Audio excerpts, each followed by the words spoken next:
হযরত ওমর রাদিয়াল্লাহু তাআলা আনহু ইসলাম ও নবীজির অন্যতম শত্রু ছিল।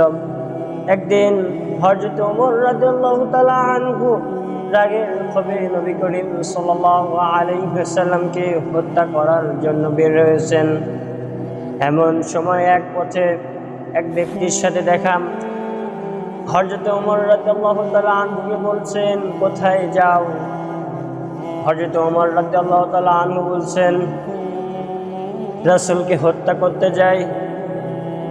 একথা শোনার সঙ্গে সঙ্গে সে ব্যক্তি বলছে, আগে তোমার নিজের ঘর সামলাও।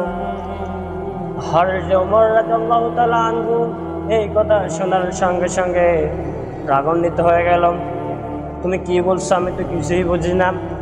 সে ব্যক্তি বলছে, তোমার বোন এবং তোমার ভগ্নী ব্যতীত তার হাতে হাত রেখেই কালেমা পড়েছে, মুসলমান হয়েছে। হযরত ওমর রাদিয়াল্লাহু তাআলা আনহু এই কথা শুনে আরো বেশি আনন্দিত হয়ে গেল। এই কথা শোনার সঙ্গে সঙ্গে চলে গেল বোনের বাড়িতে।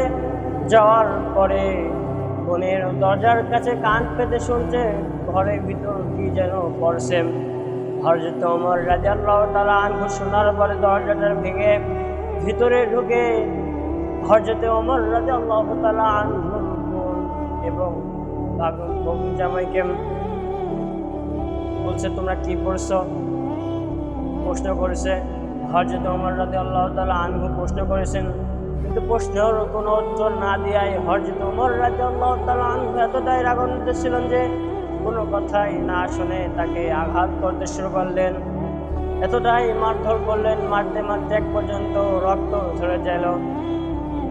হযরত ওমর রাদিয়াল্লাহু তাআলা আনহুর বোন তাকে তার সামনে যায় বললেন, ভাইয়া তুমি আর একটা আঘাত করতে পারবে না? একজন স্বামীকে মারলে তার স্ত্রী তো আঘাত কষ্ট হবেই, তাই না? হযরত ওমর রাদিয়াল্লাহু তাআলা আনহু যেরকম মানুষের কাছে বুক ফোয়া চলতেন, তারও তো বোন, তারই তো অনুসরণ। হযরত ওমর রাদিয়াল্লাহু তাআলা আনহুকে এই কথা বললেন।